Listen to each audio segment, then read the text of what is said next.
Wakhal meemannadraba meeoi ama ngasi bus tongduna Kangpokpi lanthoklaga Senapati youna chatnaba Hotnarambadagi Senapati Police amadi Assam Rifles na ashoi angam yaodana Sekmai Police shinnarakhre hairi.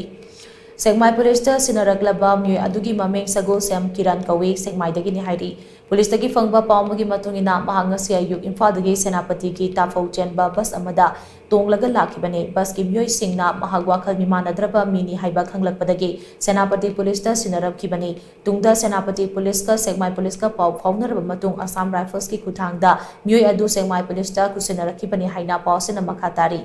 Nakal amaromda ngasi numidang wairam pung 3 rom taba duwaida Wakhal joiraba Kuki macha amasu New Kaithalmanbi outpost lomdagi Tampak lomda Kumtharakpadagi Assoi Police CDO Imphal West District New Kaithalmanbi outpost amadi 5/9 GR gi team amana thengnabadagi New Kaithalmanbi Police ta shinnarakhre hairi. Kaithalmanbi Police ta shinnaraklaba adugi maming manglem kipgen apongpa ngamjam kipgen kawi haijang village Kangpokpi dagi ni hairi.